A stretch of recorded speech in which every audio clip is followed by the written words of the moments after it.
following is a chapter reading by the Worm Audiobook Project.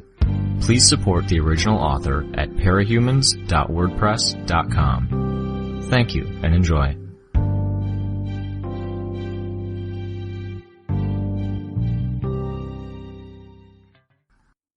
Arc 7, Chapter 2.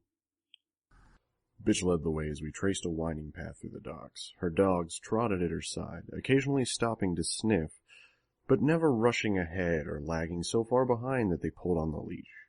Glancing at her, I could see how she was more at ease like this. When she was walking with the dogs at her side, I could see that the lines of her face were softer. There was less tension in her body. She wasn't quite so guarded. I'd sort of assumed that her days of being homeless and fending for herself were the bad days, to her. That it was a step up, being with us. I was beginning to reconsider whether that was entirely true, seeing her stride down the streets and alleys with her dogs beside her. Here, she didn't have to worry about dealing with people and the social maneuvers she could no longer grasp. This was what she was used to. She glanced my way, and a shadow of irritation touched her expression. I was intruding on her domain, spoiling that. If I slipped up and pissed her off, I'd be lucky to get hit just once. I knew we were close to our destination when I heard the barking. Angelica yapped back in reply, cranking herself up to excited frenzy mode and rushed forward, pulling on the leash. Bitch stopped her, directed her to lie down with a motion of her finger, and we waited. When Angelica relaxed and put her chin on the ground, we moved forward again. We didn't get 3 steps before Angelica pulled again, provoking the repetition of orders and another minute-long wait. The third time it happened, Bitch gave me a dark look, as though it were my fault, or more probable, she might have been anticipating impatience on my part. I didn't really mind, though. It wasn't like I had anywhere to be, and it was interesting to see her process. How long have you had her? 5 months. That's pretty amazing, I conceded. I mean, she was abused before you got her, right? So even with having to get her past that, and she's already better trained than any dog I've seen that isn't yours. Walk on, she instructed Angelica. Bitch handed out treats to Brutus, then Judas, then Angelica in turn, without breaking stride. Dogs learn from their pack. She learned some from imitating Brutus and Judas. I nodded. Most dog owners are retards anyways. I can believe that. We approached the building that all the barking was coming from. The rusted skeleton of a small crane stood atop a partially constructed building. Bitch opened the door and waited until I was inside before closing it and latching it shut. I could hear scratching at the door just past the first room. When the second door leading further into the building was opened, a tide of dogs nearly bowled us over. I couldn't count them, but there were more than 10, less than 20. All sorts of breeds, different sizes and shapes. As Bitch moved forward as though the dogs weren't there, I struggled to even stand. I leaned against the front door for balance, and all I could think about was that moment Bitch had set her dogs on me, back when we first met. I couldn't afford to appear weak in front of Bitch, so I avoided asking for help.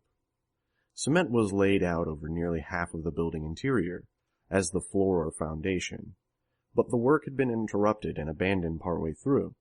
There were areas where crushed stone had been laid out in preparation for the cement pour, and a combination of wind and rain had mixed regular dirt into the crushed stone a long time ago. Any spot inside the building that wasn't covered in concrete was marked by patches of grass and a few scraggy weeds.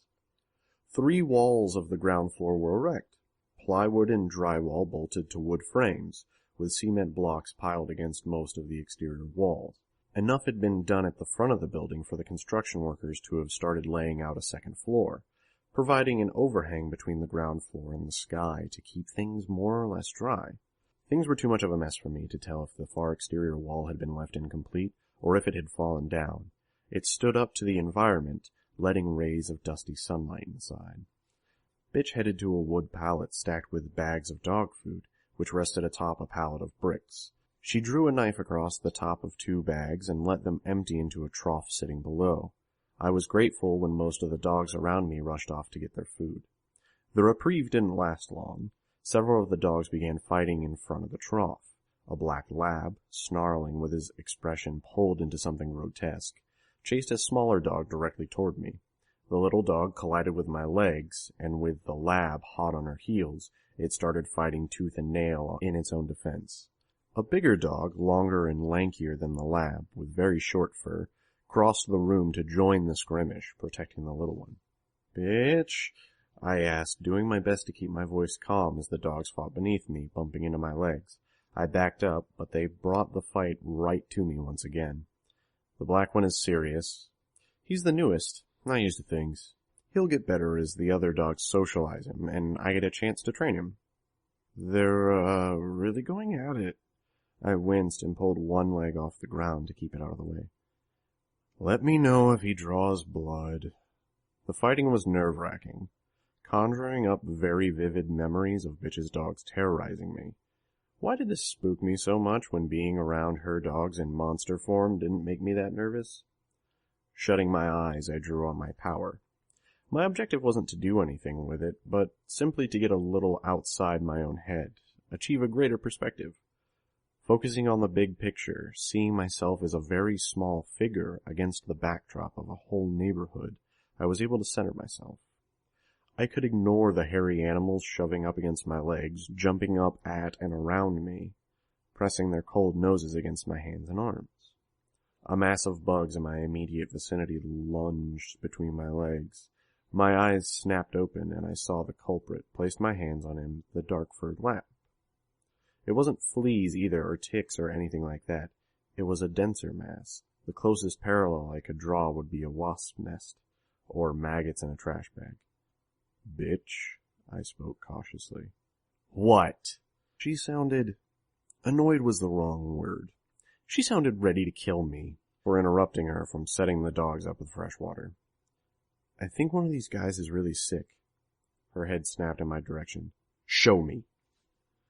The dog stopped fighting as she stalked towards us. I took the opportunity to gingerly take hold of Sirius's collar as she ushered the rest away. She glowered at me. Explain. It was hard to organize my thoughts, even without accounting for her intense scrutiny. Worms. But not like tapeworm. I can't see through their eyes or anything. I don't know what they are, so I can only tell you what I know. They're mostly juvenile, only a few adult, above the heart. Here? She pointed to a spot low in his chest. I nodded. And the arteries? There's one from here. She pointed at the lab's shoulder. To here? She traced her finger along his spine. That's where a lot of them are. But they're not just there. They're everywhere inside him. Fuckers. Those fuckers, she growled. I warned them. Taking hold of the lab's collar, she ordered the dog. Come along, Sirius. The dog resisted until Brutus moved forward, then went along, though he still pulled and twisted against the grip on his collar. I don't know dogs, I said, following her into the herd of dogs just inside the building. I never had a pet, so I'm clueless here. It's heartworm. Something dogs are supposed to take medicine to prevent every month. The owners didn't then? The shelter didn't. Lazy, cheap-ass motherfuckers. This is the second dog I got from that place that wasn't taken care of. And people who do adopt get a sick dog?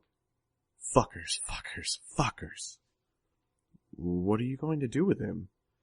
I tried to ignore the dogs milling around me, to keep moving forward and follow Bitch. We are going to help him. I shook my head. I don't think I can get the worms out without hurting him. I mean, they're in his bloodstream, and the closest thing to an exit would be his lungs. And I think they would bleed too much. I'm not even sure I can move them. Grab that chain. She pointed across the room, still holding on to Sirius. I saw several lengths of heavy chain, spotted with rust, looped up and hung on the wall above a pallet of weather-worn brick. I hurried over and hauled it down. It was heavy enough I had to drag it on the grass to bring it to her. Backpack, she told me. I took it off and handed it to her. She opened the front and handed me a carabiner, a metal loop with a locking hinge. Go tie the chain to something solid. I did, looping the chain around the base of the crane that was bolted to the concrete pad, toward the center of the room. I fed the length through the carabiner and headed back to Bitch. Judas, Brutus, and Angelica were already halfway to full size. Bitch took the chain and began extending it around the struggling dog, winding it through a half-dozen carabiners so it extended around his neck, body, and stomach and between his legs. What's going on? I'm using my power on him, and he's not trained. Wait, didn't a dog kill someone back when you first had your powers? Yup. I felt my heartbeat speed up a notch. So this is really dangerous. Yup. She tugged on the chain at his neck. Okay. I exhaled slowly. What can I do? Keep out of the way for now. Sirius started to grow. Muscles rippled underneath his black coat, and he yelped, pulling away. Couldn't we maybe get him tranquilized first? I asked, watching the lab try to get away despite the chains binding him. Bitch held the length of chain in her hands, keeping him in place. No, my power would burn away the drugs. He doesn't like it. It takes getting used to, but this is better than what he'd go through if a vet took care of it. Safer. Not for us, I thought, as Sirius pulled back. Bitch pulled him closer to her, shifting her grip to the chain at his neck and chest to feed the slack through it and give Sirius more room to grow. His ears were pulled back, his face etched with fear and rage, teeth bared. I would have been terrified he would snap at me, given how easily he could take half of someone's face off with a single bite, but Bitch never flinched or broke eye contact with him. Something moved to my right, and I saw Brutus pacing. The other dogs, the ones I didn't know, stayed back a fair distance, kept at bay by Brutus's watchful presence. There was a sound of shuffling chain as Bitch adjusted the chain again. Judas! Angelica! She called out, releasing Sirius and backing away. Hold! Sirius, pupils narrowed to dots, lunged at her. Judas stepped between them while Angelica struck at the lab from the side, knocking him to the ground. In a moment, the two dogs were on top of him, Judas holding Sirius's throat in his jaws while Angelica lay astride his hindquarters. Even with two full-sized dogs piled on him, Sirius managed to put up a struggle. The heartworm? Bitch glanced at me. I felt out with my power. Whatever was going on inside Sirius's body, the worms were being churned up, disintegrating, and dissolving. Almost gone. She nodded. She turned her attention to Sirius, who was lying prone, his chest heaving. Heartworms have bacteria inside them. When they die, the bacteria gets released into the dog. Having a vet treat it is a long process that involves injecting arsenic into muscles and lots of antibiotics. Like this, his body won't just kill them, but it can kill the disease. He'll be fine by tomorrow.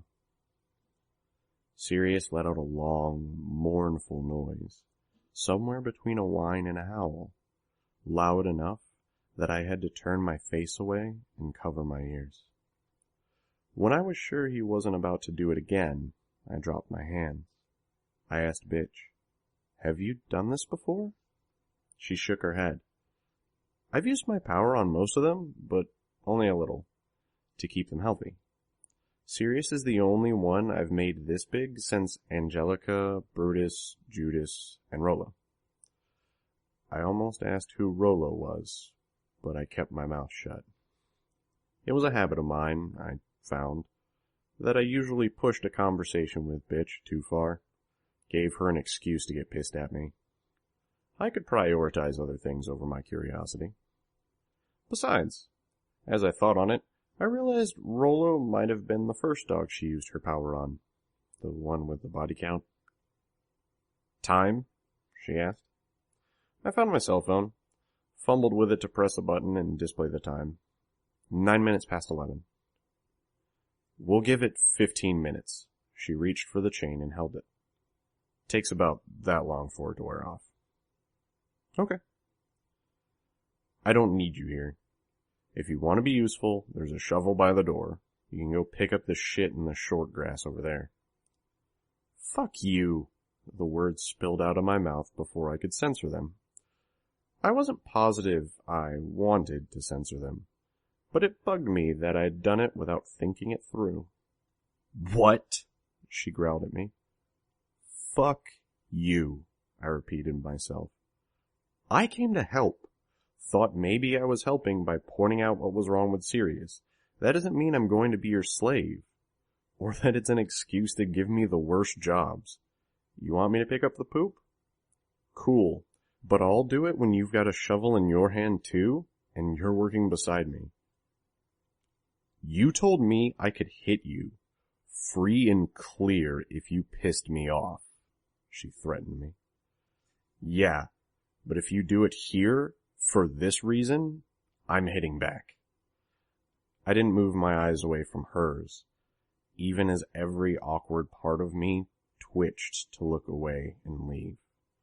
If she really did default to interpreting social interactions in dog terms, then eye contact was important. I didn't know much about animals, about dogs, but I did know that it was the submissive dog, the dog lower on the totem pole, that backed down. I've got Brutus. You wouldn't win the fight, she told me. Almost definitely true, I thought, but I couldn't give in. I resisted the urge to look at Brutus and told her, my voice low, You want to go there? Try it. She set her jaw, stared at me for several long moments. Then Sirius made a noise. A smaller version of that whimpering howl he'd made earlier, and she turned her head. I waited a minute, watching as Sirius got the strength to struggle again, nearly standing up, before the weight of the other two dogs pressed him down again. Bitch. Rachel. I'm getting the impression you might be here a while, to keep an eye on Sirius.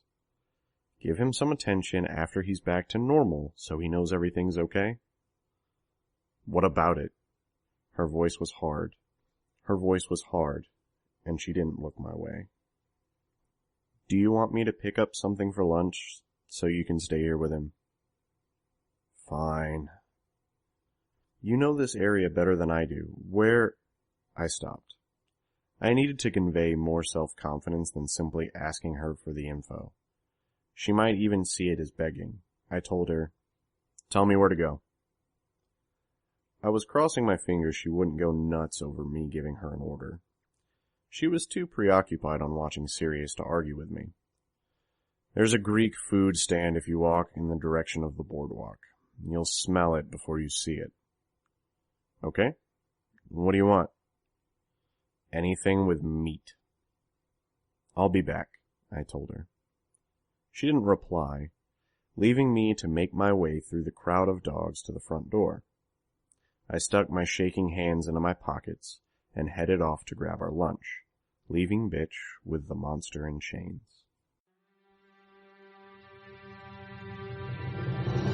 Hi, this is NSPB. You just finished listening to a chapter from Arc 7, Buzz, from the web serial Worm by J.C. McCrae. This production is brought to you by the Worm Audiobook Project. If you would like to know more about us, or to volunteer your own services, please check us out at audioworm.rein-online.org. You can download or listen to every chapter directly from our site, or you can find us on iTunes or any podcast app under Worm Audiobook. Thank you for listening.